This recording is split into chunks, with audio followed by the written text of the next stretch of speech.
看见我的衣服，你说什么？你唱一下。我的中国心。好，太好了。中国心在这儿吗？Maximo，这是我们的几个维吾尔族朋友在这里。我第一次来喀什，认识了他们，感到非常高兴。我们也很高兴。李哥哥也特别好，我们也非常高兴。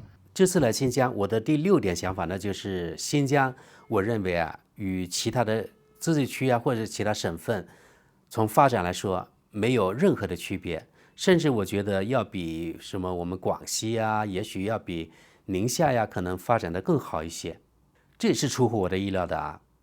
那第6点和第7点其实也可以放在一起说，新疆的基础设施非常的完备，也与中国的其他省份自治区，我认为啊没有任何区别，甚至在某些地方可能要比如说我们广西更好。一个例子，刹车线，我是坐火车去的，刹车线这个线程它铺得非常的宽，然后道路呢也非常的宽，有的有那个双向6车道，大部分是双向4车道。这个基础设施啊，比我们广西桂林工程的好多了。还有不管是在喀什啊，还是在刹车，都有，比如说像滴滴这种网约车，还有共享电动自行车，所以出行啊是非常方便的。另外坐公交车只要1块钱。这次来新疆，我观察到的新疆的第8个现象，那就是新疆的肉多，水果多，而且特别甜。为什么肉多呢？因为前面说到了，新疆地广人稀，有166万平方公里啊，差不多5个德国那么大。而它的人口呢比较少，只有2500万，而德国人口是8400万，新疆的人口还不到德国人口的1/3那么多。所以说啊，地广人稀，这也是为什么我猜啊，就新疆特别能产肉，这些人特别喜欢吃肉。这里的肉主要是羊肉、牛肉为主。还有啊，水果真的特别甜，西瓜这里大概是1.5块一公斤，也就相当于7毛5一斤。哪个地方还有那么便宜的西瓜呢？而且它真的非常甜，我还专门买了1块来尝试。水果的种类很多，有西瓜，还有香瓜、哈密瓜，光是香瓜好像有2到3种。本地水果还有桑葚，还有无花果、石榴等等等等。又加上现在全国物流都非常发达，所以即使在新疆那种很边缘的小镇啊、小县城，都有全国各地的各种水果在新疆贩卖，互通有无嘛。第9点，关于新疆，我觉得这里的气候甚至要比我们广西要好。在这里告诉大家一个秘密啊，没有出过广西的广西人啊，他们总是认为自己的气候特别好。很多广西人啊，可能他们一辈子都没有出过广西，所以他们一听到北方，比如说北京啊，还有其他省份的时候，这些人都会自动认为啊，哎呀，北方受不了，冷的受不了，会冻死等等。其实他们不知道，有暖气过冬多舒服呀。我呢，现在就特别羡慕北方人，他们有暖气。另外这里天气好，对我来说啊，全年几乎没有什么下雨的。我看了一下喀什啊，它每年下雨量大概是77毫米，还不到我们有的时候一天降水量呢。我们那里每年降水量大概是1500左右，好像。新疆气候好还有另外一个方面，对比我的老家广西，还有比如说德国，那里的降雨量要比如说新疆这边比喀什要多得多。有的时候呢，好几个礼拜都是阴天下雨的。而在新疆喀什，每年降雨量只有区77毫米，每年大部分时间都是天晴的啊，所以日照特别充足。因为在高原地区，所以昼和夜温差大。比如说现在是6月份，在喀什晚上可能只有10来度左右，白天可以达到30度左右。所以你看10来度、12、13度，早上起来还非常的凉，要穿一件薄的夹克。而这在我们中国，比如说华南地区，不可想象，现在已经很热了，而且那种热是闷热，有点像桑拿天一样。所以啊，我还是喜欢像新疆这种气候。第10点，也就是本期的重点，如果我在德国只是看西方的媒体，看德国媒体，可能我真的会相信啊，在新疆绝对有什么种族灭绝。但是因为我知道德国媒体怎么样，反着去理解就对了。也就是说，他们口口声声说啊，新疆有种族灭绝，那它的反面，也就是说绝对不会有。但是没办法，我想眼见为实啊，所以我这次呢跑来这里看看，哪知道街上一片祥和的气氛，人山人海，这些公共场合。比如说我意外发现了一座游乐场，还有我到沙城那边去，在一个几乎没有游客的地方，也是人非常非常的多，哪有什么种族灭绝，对吧？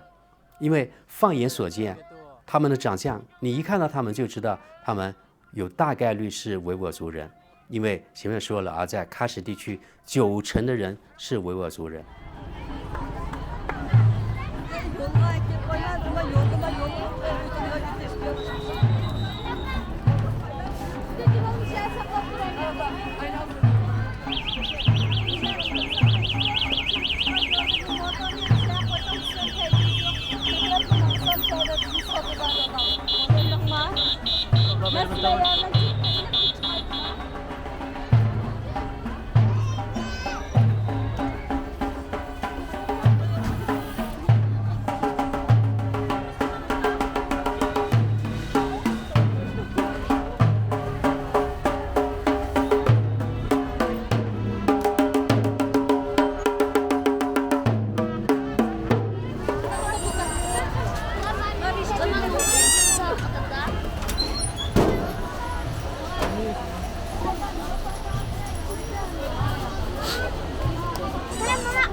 那么如果说灭绝的话，街上人应该人很少才对啊，哪会有车水马龙的，对吧？我的那个民宿的房东，他是在新疆出生的一位汉族人，他其实就是真正的新疆人。当我告诉他西方媒体，比如说德国媒体这种谣言、这种栽赃，这新疆存在种族灭绝之后，他惊掉了下巴，真的，他感到不可思议。他说：“神经病啊！我们新疆哪有这样的事情？你看我手下的员工都是维吾尔族人，然后他说他的同学呀，还有朋友啊，很多都是维吾尔族人。他呢从小跟维吾尔族人打成一片，在一起玩，所以呢他能够讲维吾尔族他们的语言。如果你不看他的脸，维吾尔族人以为他也是维吾尔族人，因为他讲的太溜了。大概2-3年以来吧，就是西方媒体一直在抹黑这个所谓的种族灭绝。种族灭绝这种词听起来特别可怕，对吧？对对对。说那个有100万新疆这维吾尔少数民族的人被抓起来了，关进集中营去了，进行再教育等等等等，强迫劳动，这些都是西方媒体一直在报道的东西啊。然后呢，有些西方的国家，比如说什么美国、加拿大呀，还有其他国家还颁布了那种所谓反对中国种族灭绝的法案，就是制裁中国一次。对我们老百姓来说，我们觉得那身边太遥远了，是吧？太遥远了，跟我们有什么关系？根本就不可能，就没有的事情，干嘛要清者自清嘛？对，干嘛要去那个啥去？所以我们也从来没在意过。哎，你想，你到新疆来了，尤其你到喀什来了，你看到新疆好吧？就属于那个维吾尔自治区核心地区，对吧？就是维吾尔族比例最高的地方，对吧？对呀。所以我就想来到这里看看嘛。尤其喀什是不是啊？来了，好多人来了不想走的地方。对呀，你要在印度，你晚上像我们那18、19岁的姑娘，你走出去试试看。你在中国不可能呀，你对像我们这里非晚上不常安全3点4点，不一个女孩子，你看你晚上对面那个超市里面，你站着看看，长那么高、那么漂亮的女孩子，一个人在那大街上，在这该走的走，该干啥的干啥，不可能有，要有那谁家的姑娘敢出门是吧？他这有点儿，这很多东西其实从街上都可以看得到，也不需要去澄清什么、澄清一些什么东西，完全。所以我就来拍拍，就是这里日常的，比如说去巴萨呀。你看我拍的这个天都是80岁的老人家在吃冰激凌的呢。啊，对是吧对对，这俩对。至少80岁了吧？有。新疆是长寿村呢，长寿出名啊。这地方100岁的老人太多了。所以他这方的，你想生活要是不富足，这个衣食不温饱，你怎么可能有长寿之称？所以新疆这个地方确实是挺不错的。你还没去到那个乌帕尔乡，它那个地方，里面真正的长寿村里面有很多特别长寿的老人，都100多岁，还有印基沙。它这2个地方都是些长寿的老人。你是在新疆出生的对吧？对，我在这生在这的。我小的时候全是跟他们一块长大的。那学校里面这半边是汉校嘛，这半边就是维族学校。因为他们不会说汉语，他们就在这学汉语，我们就在这地方学拼音。一样的，实际上我们上的课都是一样的，只不过老师就是分的维吾尔族老师、汉族老师。完了以后，就从小都是在一块儿长大的，所以我们从小到大的维族朋友很多的。包括工作了以后不也都是啊？我那员工跟我那个维族那个员工跟我跟了20年了吧？一起工作。那我啥时候见他都是见我，直接叫我的阿强，我见他都是康子。是什么意思？姐姐啊，姐姐。就这样子呀。姐姐妹妹。都这样，没有你说的那么可怕，哪有这样的？真的，外面说的太可怕了。可怕。我到他们姐姐家去，我想吃他姐姐做的拉面，他姐做饭特别好吃。你说阿地利姐啊，还不是啊，就你的那个我以前那个同学哈？就是我那个员工嘛。然后我就给他讲，你给你姐姐说一下，到他们家吃个拉面去行了，然后跑他们家就去吃拉面去了。自己做拉面在家？他们做的可好吃了，自己家做的比饭馆做的好吃嘛。然后没事就那他就把饭做好，我们就去了。包括他们家的孩子结婚，我们都去呀。他们结婚你去看了吗？我去看了。哇，你看他们结婚很热闹吧？骑士大观园呐，非常热闹，非常好看。我还看见他们跳舞了，为什么我只看见男的去跳舞呢？那你没看到女的？专门还有女的单独出来跳一场的呢。那我没看到。男的这样出来一场，因为他们说完了，然后我就走了。哪完了？我只看见男的，我感觉很奇怪。8点到11点半，是不是啊？我说那场婚礼，我只看见那些男的宾客围着那新郎在跳舞，然后呢，偷偷的把那钱塞给那个新郎。我只看见这个。那你就看到光是新郎的那部分，你还没看到新娘的这。新娘在上面跟着，伴娘在上面坐着，在舞台那个。对呀，新娘也要下来跳舞，你都没看到啊？没看到。你看你就打了个边儿。我看维吾尔族他们的是一个特别浪漫的民族。他们不管有钱没钱，开心快乐第一位。然后才是钱，是不是啊，阿爹？对。所以在新疆，其实维吾尔族人与汉族人。他们的关系非常的融洽，绝对不像西方媒体，比如说像德国媒体报道那样，什么种族灭绝啊、强迫劳动啊。对啊，那天我还跟那个女房东说，西方媒体也说在新疆存在强迫劳动，比如说摘棉花。她说哪有这样的事情啊？现在甚至呢打农药都用无人机了，现在在新疆这边，那是不是强迫这无人机去劳动呢？在网上我看见有的网友写了这样一句讽刺的话，就是说美国最不愿意西方人或者其他外国人去中国的地方，那就是中国的新疆。还有美国最不愿意中国人去的地方就是月球。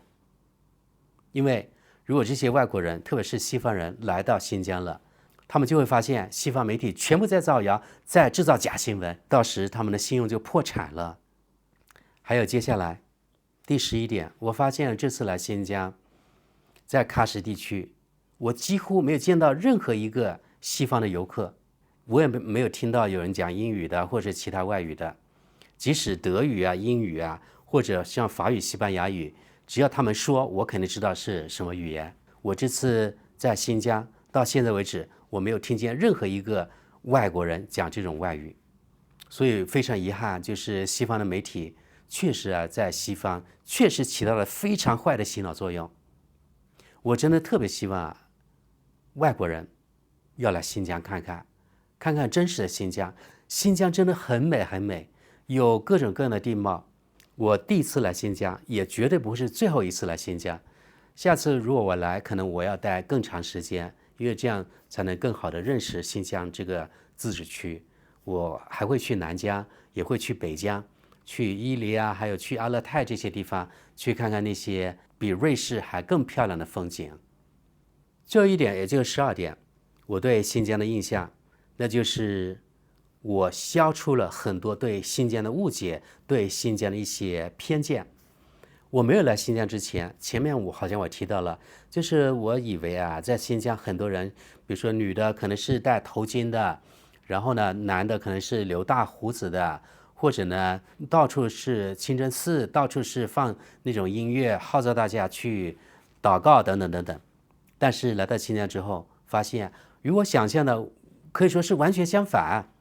我觉得啊，在新疆除了他们的脸，还有他们的饮食，与我在东边的各个省份，或者与我们在广西看到的人啊，还有这些饮食文化不一样之外，其他的我觉得与内地其他省份完全没有任何区别。不管是从基础设施啊，还是从公共交通工具来说，都没有区别。而且我发现啊，新疆是比我们广西还更富裕的一个自治区。经过这次来新疆，我得出了这样的感悟，那就是一定要走出自己的舒适圈，不管是新疆也好，还是其他国家也好，有时间有这个能力，一定要走出去看看，读万卷书，行万里路，这样才能消除自己对世界其他地方的偏见啊。好了，朋友们，这是这次短短的5天，我来新疆走马观花得出了一些12点感受吧。也许有的地方不太对啊，希望大家能够原谅，因为毕竟呢，我只是第一次来新疆，而且只是5天，连走马观花都算不上，所以有说的不对的地方，请大家多多包涵。